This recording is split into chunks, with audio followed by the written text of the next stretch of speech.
Assalamualaikum warahmatullahi wabarakatuh.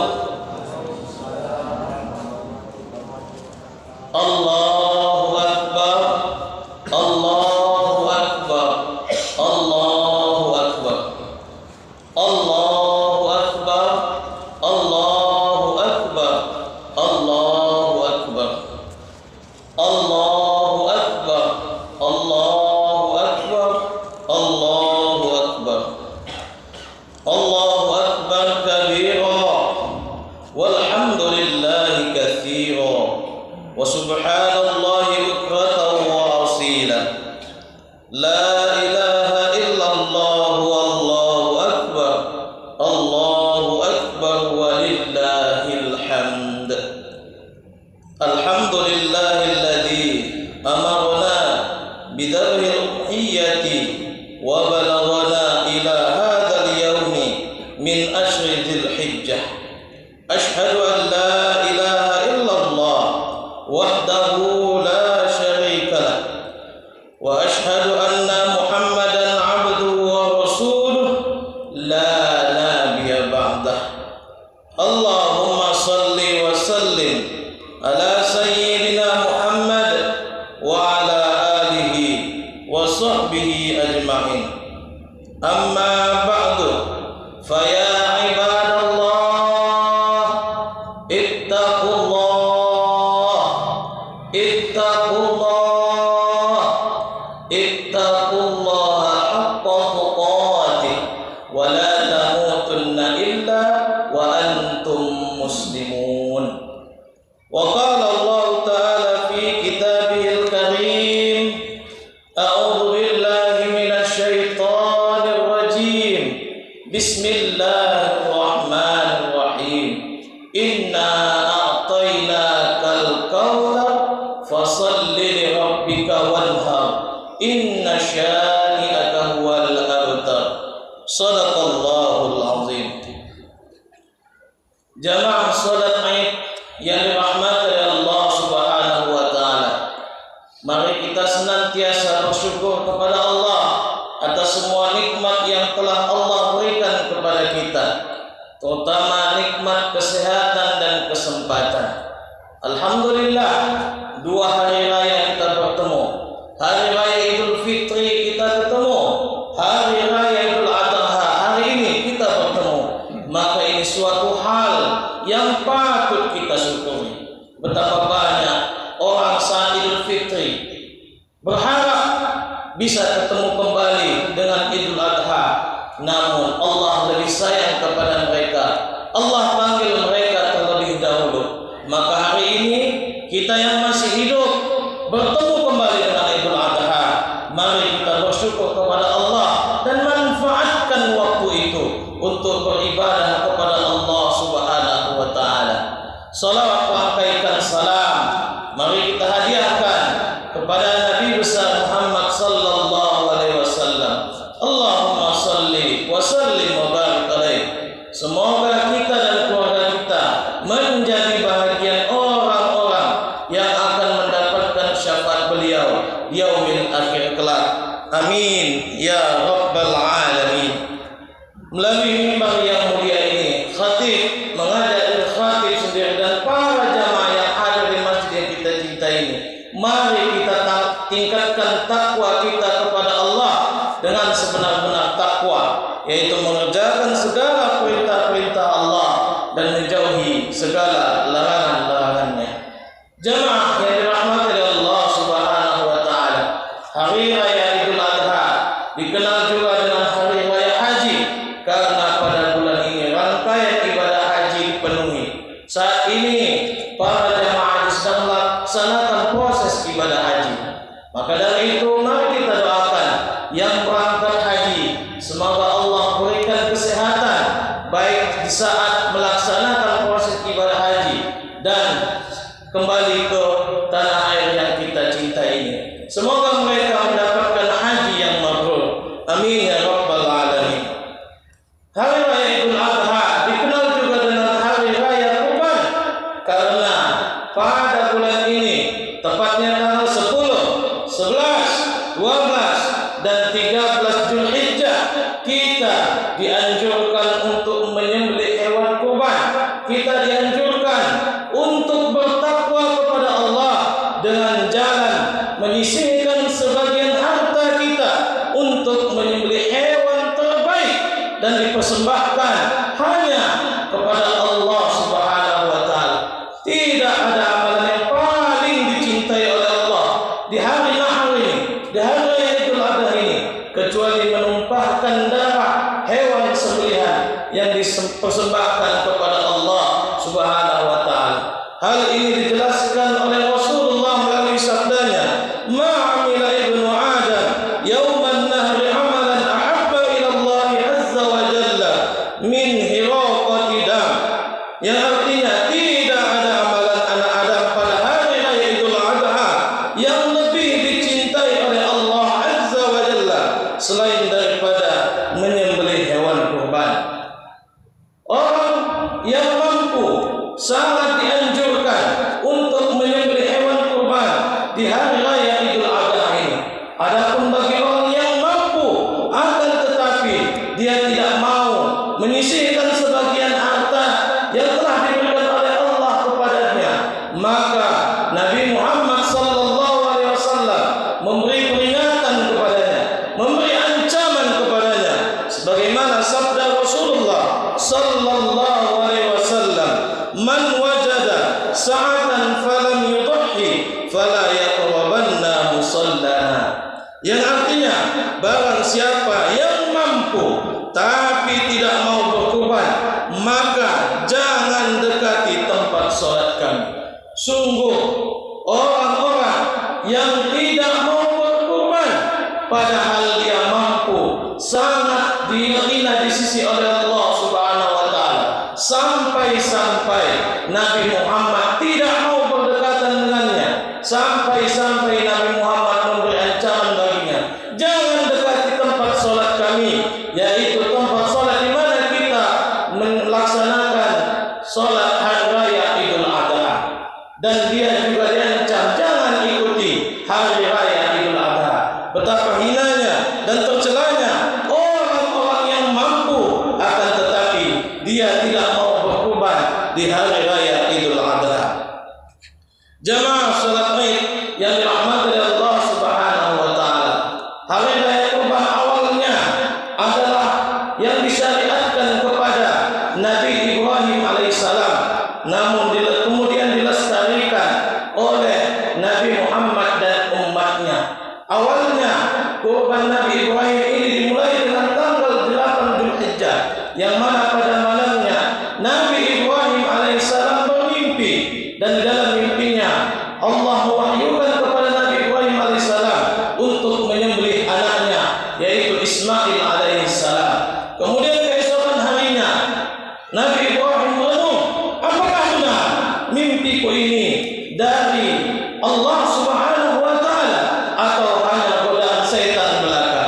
Maka merenungnya Nabi Ibrahim alaihissalam itu dikenal dengan istilah hari Tarwiyah, yang mana kita telah berpuasa pada hari Tarwiyah itu yaitu tanggal 8 Zulhijjah. Kemudian malamnya tanggal 9 Zulhijjah Nabi Ibrahim kembali bermimpi dengan mimpi yang sama. Maka keesokan harinya tahulah Nabi Ibrahim alaihissalam bahwasanya ini benar-benar wahyu dari Allah Subhanahu wa taala, bukan godaan dari setan. Maka dari itu Nabi Ibrahim alaihissalam tahu bahwasanya ini adalah wahyu dari Allah. Maka kita kenal hari pengetahuan ini disebut dengan hari Arafah, yaitu tahu bahwasanya ini adalah wahyu dari Allah Subhanahu wa taala. Dan kita juga telah berpuasa semalam tanggal 9 Zulhijjah, yaitu puasa Arafah.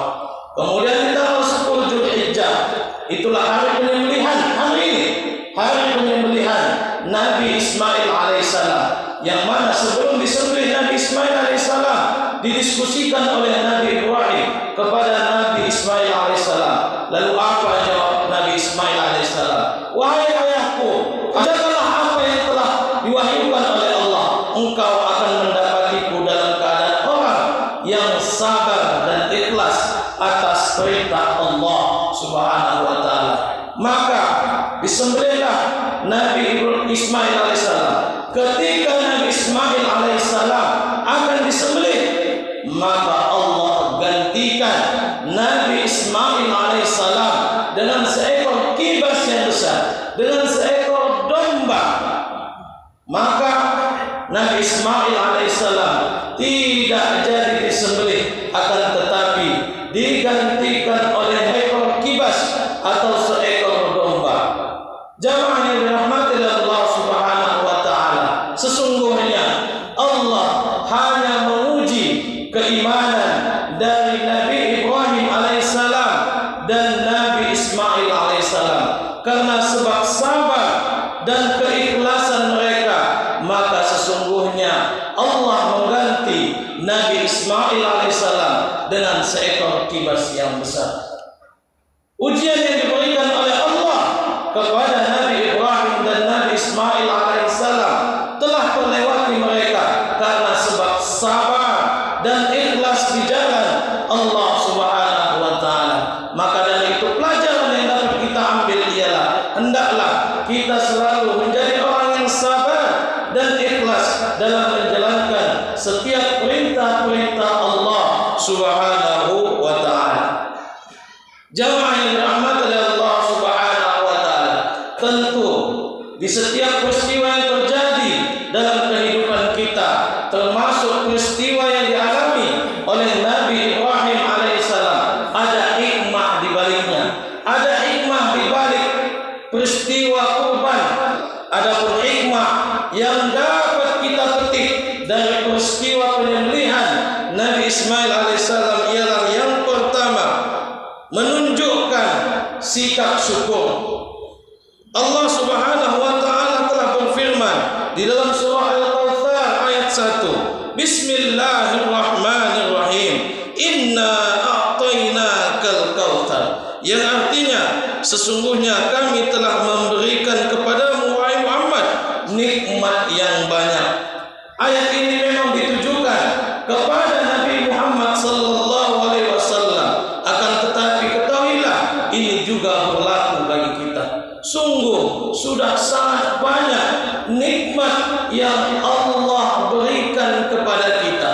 Saking banyaknya nikmat yang telah Allah berikan kepada kita, sampai-sampai kita tidak akan mampu menghitung-hitung nikmat yang telah diberikan oleh Allah kepada kita. Allah Subhanahu wa taala telah berfirman di dalam surah An-Nahl ayat 18, wa in ta'uddu ni'matallahi la tuhsuha, dan sesungguhnya jika kamu menghitung-hitung nikmatku, kata Allah, maka kamu tidak akan mampu menghitung-hitung nikmat yang telah aku berikan kepada kalian, kata Allah Subhanahu wa taala. Karena nikmat Allah tidak akan pernah bisa kita hitung, maka cukuplah kita menjadi seorang hamba yang pandai bersyukur atas semua nikmat yang telah diberikan oleh Allah kepada kita. Jangan pernah kita menjadi orang yang kufur nikmat, karena sesungguhnya itu sesuatu hal yang sangat merugikan kita, bukan hanya di dunia ini, akan tetapi juga di akhirat kelak. Allah Subhanahu wa taala telah berfirman di dalam surah Ibrahim ayat 7, Bismillahirrahmanirrahim, la in syakartum la azidannakum wa la in kafartum inna adabi lasyadid, yang artinya orang yang pandai bersyukur akan kutambahkan nikmatnya, kata Allah. Sedangkan orang yang kufur, tunggu, azabku sangatlah pedih, kata Allah Subhanahu wa taala. Sesungguhnya syukur kita yang kita tanamkan dalam diri kita itu akan kembali kepada kita. Itu adalah untuk kebaikan diri kita sendiri. Maka cukuplah kita menjadi orang yang bersyukur. Jangan pernah kita menjadi orang yang kufur akan nikmat-nikmat yang telah Allah berikan kepada kita. Jamaah yang dirahmati Allah Subhanahu wa taala, maka salah satu wujud syukur kita di hari ialah menyembelih hewan kurban bagi yang mampu. Hendaklah kita menyisihkan sebagian harta yang telah Allah berikan kepada kita untuk membeli hewan yang terbaik dan kita sembelih untuk kita persembahkan hanya kepada Allah Subhanahu wa taala. Orang-orang yang hari ini telah menyembelih, yang akan menyembelih hewan kurban sembelihan, maka sesungguhnya mereka adalah orang-orang yang bersyukur, dan ini adalah salah satu bentuk takwa kita kepada Allah Subhanahu wa taala. Jika dia benar-benar menyembelih hewan kurban itu karena Allah Subhanahu wa taala. Jemaah yang dirahmati Allah Subhanahu wa taala, hikmah kedua dari perintah menyembelih hewan kurban ialah untuk menyembelih sifat hewani yang ada dalam diri kita. Di dalam surah At-Tin, Allah Subhanahu wa taala telah berfirman, Bismillahirrahmanirrahim. Laqad khalaqnal insana fi ahsani taqwim. Yang artinya sesungguhnya kami telah menciptakan manusia dalam bentuk yang sebaik-baiknya. Allah menciptakan manusia dalam bentuk yang sebaik-baiknya. Allah menciptakan manusia dalam keadaan yang sempurna, berbeda dengan dua makhluk yang lain, yaitu malaikat dan hewan. Allah menciptakan malaikat hanya dibekali dengan akal, maka wajar jika para malaikat selalu tunduk dan patuh kepada Allah Subhanahu wa taala. Ketika Allah menciptakan hewan, Allah hanya membekali dengan nafsu, maka wajar jika hewan tidak memiliki rasa malu.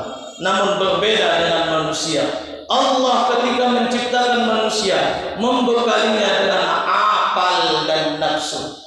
Maka ketika manusia mampu membuat nafsu mengikuti akalnya, maka dia bisa menjadi orang yang lebih mulia dibandingkan dengan para malaikat-malaikat Allah. Namun ketika manusia hanya mengikuti hawa nafsunya, akal hanya mengikuti hawa nafsunya, maka ketahuilah manusia itu bisa lebih hina dibandingkan dengan binatang. Maka dari itu akal harus kita utamakan agar kita menjadi orang-orang yang lebih mulia dibandingkan dengan para malaikat-malaikat Allah. Jemaah yang dirahmati Allah Subhanahu wa taala, memang tidak semua sifat hewani yang harus kita buang dalam diri kita.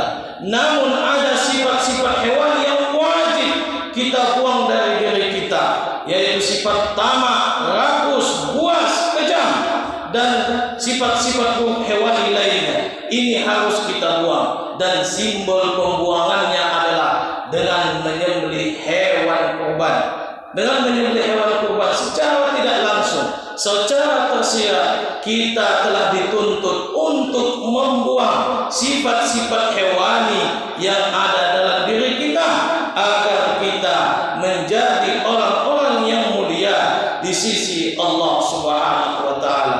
Walaupun kita tidak berkurban tahun ini, tapi kita harus buang sifat-sifat hewani yang ada dalam diri kita. Jemaah yang dirahmati Allah Subhanahu wa taala, hikmah ketiga dari penyembelihan hewan kurban ialah sebagai bentuk takwa kita kepada Allah Subhanahu wa taala. Sebagaimana firman Allah di dalam surah Al-Kautsar ayat 2, Bismillahirrahmanirrahim, fasalli li rabbika wanhar, yang artinya maka dirikanlah salat karena Tuhanmu dan berkurbanlah. Kenapa Allah sandingkan kalimat salat dan berkurban pada surah Al-Kautsar ayat 2 ini? Karena sesungguhnya belumlah cukup takwa kita jika kita hanya beribadah saja kepada Allah. Belumlah cukup takwa kita kepada Allah jika kita hanya salat saja, puasa saja. Itu belum cukup, belum sempurna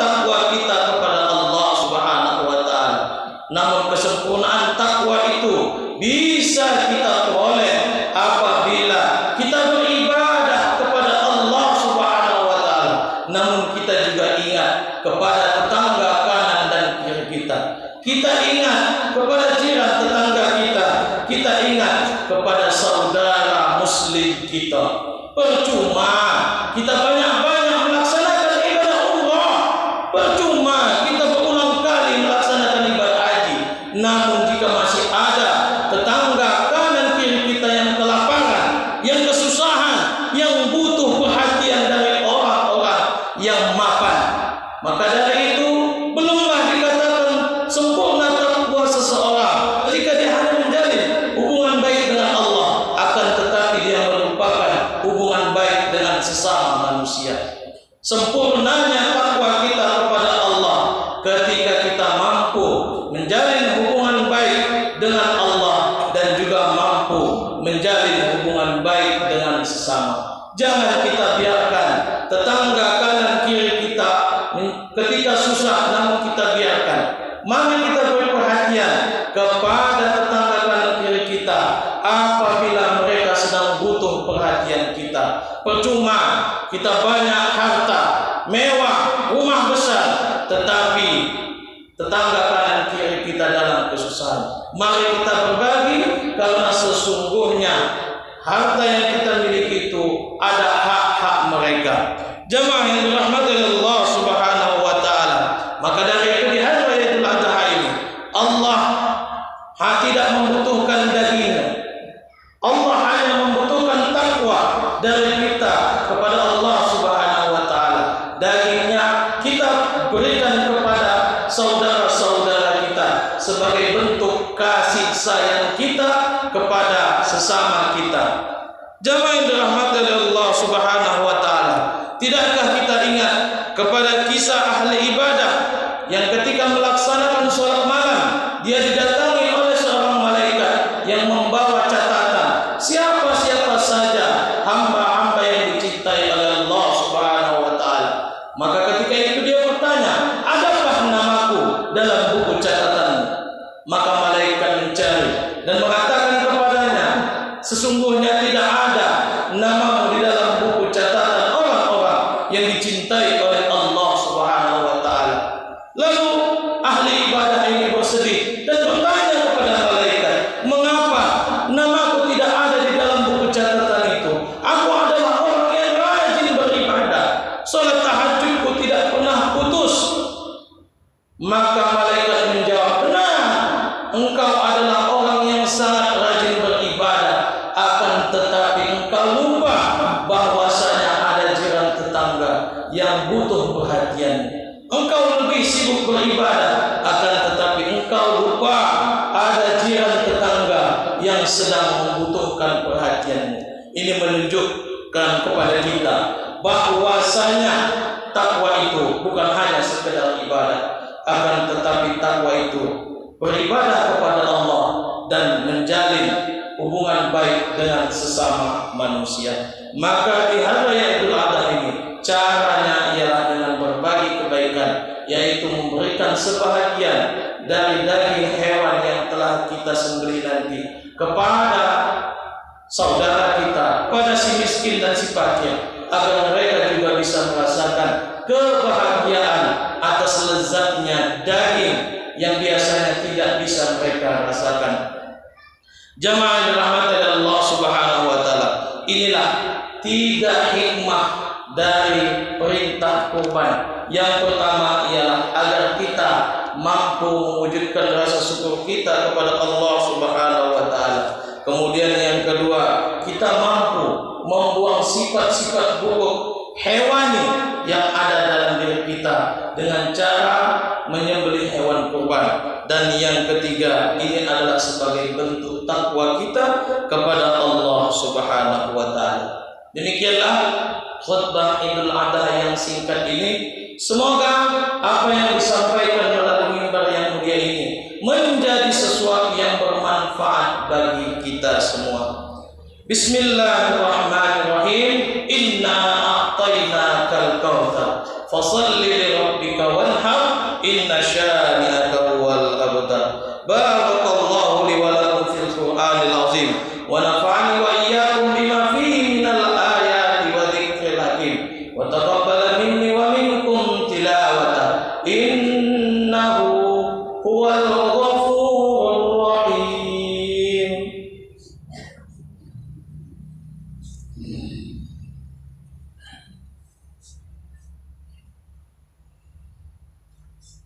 Allahu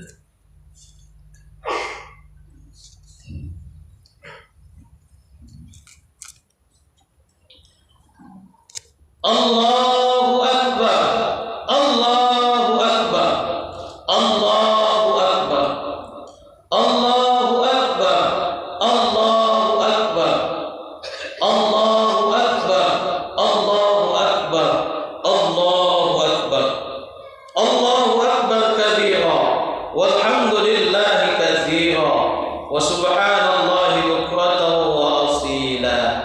La